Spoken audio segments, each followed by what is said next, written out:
అందరికీ వాళ్ళ గాత్రి అయితే మార్నింగ్ లేచి ఆడుకుంటూ ఉంది. ఇంకా వాళ్ళ డాడీ ఏమో వాకింగ్కి వెళ్ళైతే వచ్చాడు. ఇంకా వచ్చిన తర్వాత ఎత్తుకున్నాడు పైకి, మామూలుగా హ్యాండ్ మీద కూర్చోబెట్టుకుంటాం కదా, అలా ఎత్తుకున్నాడు. ఎత్తుకోగానే ఈ అమ్మాయి ఏం చేసింది, ఇట్లా ఎత్తుకున్నప్పుడు వెనక్కి ఇట్లా పడిపోయింది అనమాట.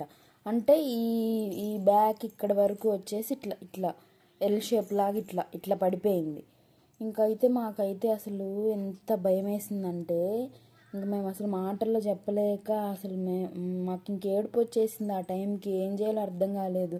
ఇంకా వాళ్ళ డాడీ అయితే ఇంకా పాపం ఏడ్చేసాడు. నాకైతే అమ్మాయి ఎక్కడ ఇంకా అట్లా వెనక్కి ఇట్లా స్లిప్ అయిపోయి కావాలని ఇట్లా వెనక్కి వెనక్కి పడతారు కదా, అట్లా వచ్చేసి ఒక్కసారి ఇట్లా పడిపోయిందనమాట. ఇంకా అయితే మా ఇంట్లో సీసీ కెమెరా ఉంది, ఇంకా దాన్ని పెట్టుకొని అయితే అసలు ఎట్లా పడింది అని చెప్పి చూసుకుంటూ ఉన్నాము.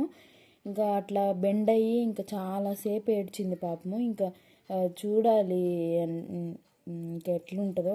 ఇప్పుడు దాకైతే పడుకుంది, అంతసేపు అయితే ఎప్పుడు పడుకోదు, కానీ ఇవాళ అయితే చాలాసేపు నిద్రపోయింది.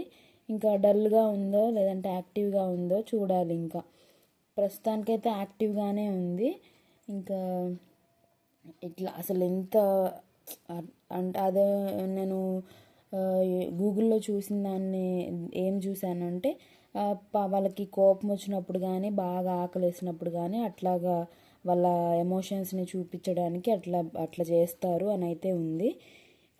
అది ఒక్కొక్కసారి ప్రాబ్లం అవుతుంది అని కూడా ఉంది గూగుల్లో అయితే. ఇంకా ప్రస్తుతానికైతే ఇప్పుడే లేచింది, స్నానం చేయించాను వేడి వేడి నీళ్ళతో, చేసుకుంది. ఇంకైతే చూడాలి అంతే వీడియో. ఇంకా బాయ్ బాయ్.